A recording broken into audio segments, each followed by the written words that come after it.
To my YouTube channel maths Pathshala. Last video में हमने पढ़ा था कि डाइहेड्रल ग्रुप क्या होते हैं और मैंने उसमें बताया था कि रोटेशन और रिफ्लेक्शन कैसे निकालते हैं। उसके लिए मैंने दो वीडियो बनाया था। आज हम पढ़ेंगे कैली D4 टेबल। ठीक है, तो उम्मीद करते हैं कि आप लोग को रिफ्लेक्शन और रोटेशन कैसे निकालते हैं D4 डाइहेड्रल ग्रुप में आप लोग को समझ आ गया होगा। तो आज जब हम पढ़ेंगे कैली D4 टेबल तो हमें उन्हीं रिफ्लेक्शन और रोटेशन जो हमने निकाले थे उनकी ज़रूरत पड़ेगी। तो इसके लिए आज मैं बता रही हूँ आपको एक शॉर्ट ट्रिक। वैसे अगर आप देखें तो मेथड वाइज करेंगे तो बहुत लंबा हो जाएगा, तो एक छोटे सा ट्रिक है जिसके हेल्प से आप थोड़े से ही समय में इस टेबल को आसानी से कंस्ट्रक्ट कर सकते हैं। तो ट्रिक क्या है, सबसे पहले हम शुरुआत करते हैं कि जब हम ये R जो है वो रोटेशन के लिए है और ये RF जो है वो रिफ्लेक्शन के लिए है। तो जब हम रोटेशन से रिफ्लेक्शन की तरफ जाएंगे तो हम क्लॉकवाइज मूव करेंगे और जब रिफ्लेक्शन से रोटेशन की तरफ जाएंगे तो एंटी क्लॉकवाइज मूव करेंगे। ठीक है, ये हम मान लेते हैं कि ये हमारा एक स्क्वायर है जिसके कॉर्नर पे हमने ABCD लिख दिया है और ये जो एक्सिस है वो हॉरिजॉन्टल है। तो ये होता है हॉरिजॉन्टल एक्सिस और ये होता है वर्टिकल एक्सिस। ये हमने बताया था लास्ट टाइम भी, मैंने बताया था कि ये जो डायगोनल है इसको हम D मान लेते हैं और इस वाले डायगोनल को D डैश मान लेते हैं। ठीक है, तो हमें टेबल कंस्ट्रक्ट करना है तो ये जो है वो ऑपरेशन को डिनोट कर रहा है।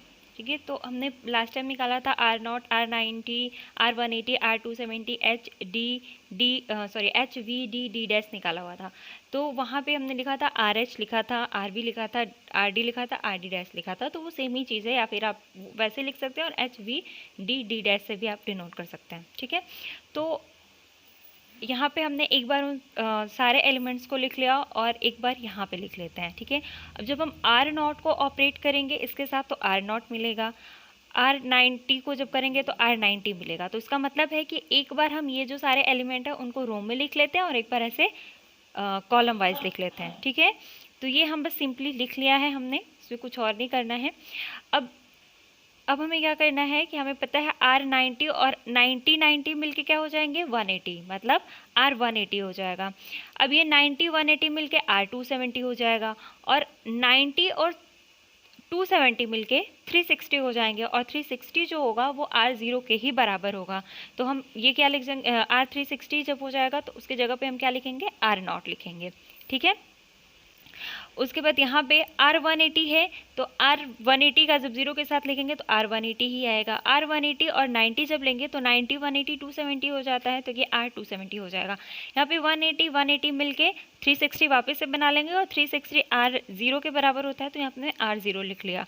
ठीक है, और 270 और 180 मिलके कितने हो जाएंगे 360 प्लस 90 बनाएगा, तो 360 जो है वो हमारा R0 हो जाएगा।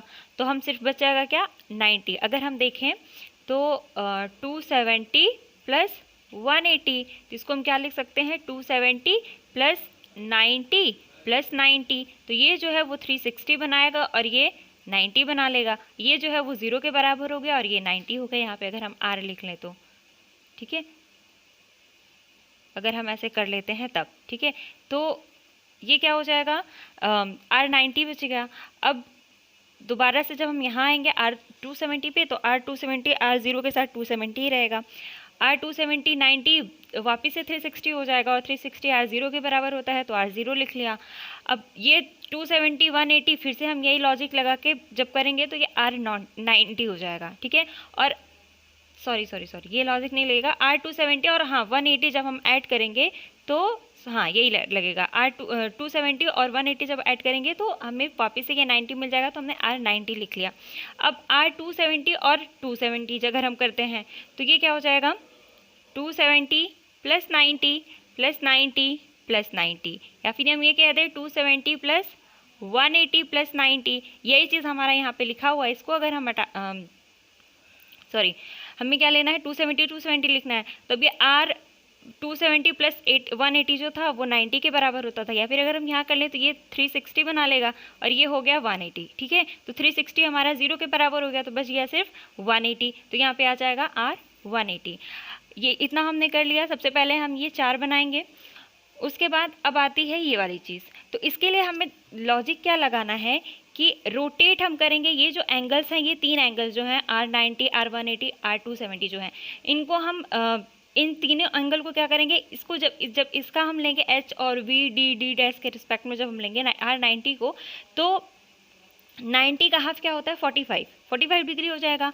अब 45 डिग्री को, अब इसमें क्या करना, R90 45 डिग्री हो गया और हमें H के साथ ऑपरेट करना है, इसको R90 को H के साथ ऑपरेट करना है। और 90 का हाफ क्या यहाँ पे लिखा हुआ, रोटेट θ/2 क्लॉकवाइज, ठीक है। तो θ/2 हम क्लॉकवाइज जब रोटेट करेंगे, यानी कि 90 का हाफ क्या हो जाएगा 45 डिग्री।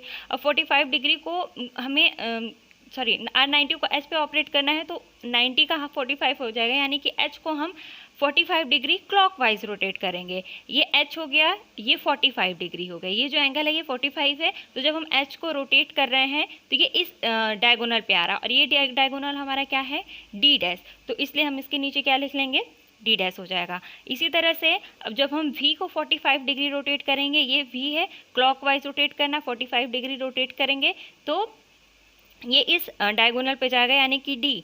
तो R90 को जब हम V के साथ ऑपरेट करेंगे तो हमें D मिल जाएगा। इसी तरह से जब हम D को 45 डिग्री क्लॉकवाइज रोटेट करेंगे तो हमें H मिल जाएगा, और D डैश को जब हम 45 डिग्री क्लॉकवाइज रोटेट करेंगे तो हमें ये वाली एक्सिस V मिल जाएगी, ठीक है। इतना क्लियर है। अब क्या करेंगे, R180 है तो इसके साथ भी वही करेंगे। 180 का हाफ क्या होता है 90 डिग्री होता है। अब यहाँ पे H को R180 को H के साथ ऑपरेट करना है, तो 90 का हॉरिजॉन्टल ये जो H लाइन है इसको हम 90 डिग्री रोटेट करेंगे, तो 90 डिग्री पे ये हमें एक्सेस मिल रही है, तो ये हो जाएगा V, ठीक है। अब इसी को हम जब V को जब हम 180 रोटेट करेंगे तो हमें H मिल जाएगा क्लॉकवाइज में। जब D को 180 रोटेट करेंगे, ये पूरा हो गया 90 डिग्री जब रोटेट करेंगे तो ये पूरा हो गया 90 डिग्री, ठीक है। ये एक्सिस हमें कौन सी मिल जाएगी, D डैश मिल जाएगी। और इसी तरह से जब हम D डैश को क्लॉकवाइज 90 डिग्री रोटेट करेंगे तो ये पूरा एंगल 90 डिग्री होता है, तो हमें कौन सी एक्सिस मिल रही है, D वाली, यहाँ पे दिख नहीं रहा है। जब हम D को हम रोटेट करेंगे तो हमें क्या मिलेगा, ये वाली एक्सिस मिल जाएगी 90 डिग्री, तो हमें ये D डैश मिल गया इसके रिस्पेक्ट में। और अगर हम ये वाला D डैश को जब हम रोटेट करेंगे 90 डिग्री तो हमें ये वापस से ये वाला एक्सिस ये डायगोनल मिल जाएगा D, तो यहाँ पे आ जाएगा D, ठीक है। अब इसी तरह से हम 270 को करेंगे, तो 270 का हाफ क्या होता है 135 डिग्री। अब H के साथ ऑपरेट करेंगे जब, तो H को हम 135 डिग्री रोटेट करेंगे, तो ये हो गया पूरा 90, ये पूरा 90 होगा, ये 45, मतलब ये हमें इतना रोटेट करना 135 डिग्री हो जाएगा। तो जब हम H को रोटेट करेंगे तो ये किस एक्सिस पे जा रहा है, किस डायगोनल पे जा रहा है, D पे जा रहा है, तो D मिल जाएगा। अब इसी तरह से V को जब हम 135 डिग्री रोटेट करेंगे, V को ये हो गया 90 और ये 45 डिग्री, तो फिर हमें ये डायगोनल मिल रहा है, तो ये हो जाएगा D डैश। अब D को 135 डिग्री, ये 90 डिग्री हो गया, और ये वाली ये 45 डिग्री, ये पूरा 90 हो गया, ये 45 135 डिग्री हो गया, ठीक है। तो ये हमें कौन सी एक्सिस मिल रही है, V मिल जा रही है। अब इसके बाद D डैश को जब हम 135 डिग्री रोटेट करेंगे तो ये हो गया 90 और ये प्लस 45 डिग्री 135 हो जाएगा, यानी कि हमें वापस से H मिल जाएगा, ठीक है। अब इतना हमने निकाल लिया, ये तो इतना क्लियर हो गया। अब हमें क्या करना है, ये वाला निकालना है, तो इसके लिए हम क्या करेंगे, रोटेट θ/2 एंटी क्लॉकवाइज। अब ये जब हमें निकालना होगा, मैंने बताया था कि जब हम रिफ्लेक्शन से रोटेशन किए, यहाँ ये रिफ्लेक्शन लिखा हुआ, हमें ये निकालना है, ये रोटेशन है, ये रिफ्लेक्शन है। मैंने बताया था कि जब रिफ्लेक्शन से रोटेशन की तरफ जाएंगे तो क्लॉकवाइज एंटी क्लॉकवाइज मूव करेंगे, तो H से हमें R90 निकालना है। ये R0 का तो हमने पहले लिख रखा है, R90 हमें निकालना है, तो R90 के लिए ये क्या हो जाएगा, D कैसे आया, अब देखिए एंटी क्लॉकवाइज जाना है, 90 का हाफ 45 डिग्री हो जाएगा, ठीक है। 90 का हाफ 45 डिग्री, H को हम जब एंटी क्लॉकवाइज मतलब इधर की तरफ मूव करेंगे, तो H को जब हम एंटी क्लॉकवाइज लेके जाएंगे तो हमें D मिल रहा है, तो यहाँ पे D आ जाएगा, ठीक है। इसी तरह से H को जब हम 180 का हाफ क्या होता है 90 डिग्री होता है, जब हम H को 90 डिग्री एंटी क्लॉकवाइज लेके जाएंगे तो हमें V मिल जाएगा। इसी तरह से 270 हो गया, 270 का हाफ 135 डिग्री हो जाएगा। फिर हम H को जब 135 डिग्री लेके जाएंगे, ये पूरा 90 हो गया और ये 35 हो गया, 135 हो गए, तो हमें क्या मिल जाएगा, D डैश मिल जाएगा, ठीक है। इसी तरह से V को जब हम करेंगे 90 degree anti clockwise, 45 degree anti clockwise करेंगे तो D डैश मिलेगा, 90 डिग्री एंटी क्लॉकवाइज करेंगे तो H मिलेगा, और 135 करेंगे तो D मिल जाएगा। इसी तरह से ये हम कैलकुलेट करेंगे। इतना हमें मिल गया। अब हमें ये चीज़ निकालना है। हम यहाँ पे देखें अगर, तो h का h के साथ करवाना है, तो h का h कितने पे मिल रहा है, यहाँ इसमें हमें देखना है, निकालना तो हमें ये है, लेकिन हम देखेंगे इसमें h का कितने एंगल पे हमें h मिल रहा है, R0 पे। h हम अब h का v के साथ करेंगे तो h इसमें कितने डिग्री पे v मिल रहा है, R180 पे, तो यहाँ पे हमने 180 लिख लिया। अब h का d के साथ करना है, किस एंगल पे d मिल रहा है, किस रोटेशन पे, R90 पे, तो हमने यहाँ पे R90 लिख लिया। d डैश के लिए हम देखेंगे तो R270 है, तो यहाँ पे हमने R270 लिख लिया। इसी तरह से v का जब हम h के साथ देखेंगे तो v का h कितने पे मिल रहा है, R180 पे, तो हमने R180 लिख लिया। का v कितने पे मिल रहा है, R0 मिल रहा है, तो हमने R0 लिख लिया। v का d कितने पे मिल रहा है, 270 पे, तो 270 लिख लिया। d डैश कितने पे मिल रहा है, R0 पे, R90 पे, तो R90 पे लिख लिया। ठीक है, तो ऐसे ही हम ये बाकी सारे भी निकालेंगे। तो आई होप आप सबको अच्छे से समझ आया होगा। अगर अभी भी कोई डाउट है तो प्लीज़ मुझे कॉमेंट सेक्शन में बताइएगा, मैं वापस से कि आपको समझा दूँगी। ठीक है, और उम्मीद करती हूँ कि ये वीडियो आपके लिए हेल्पफुल रहेगा, और मेरे चैनल को लाइक, सब्सक्राइब एंड शेयर कर दीजिएगा। Thank you so much.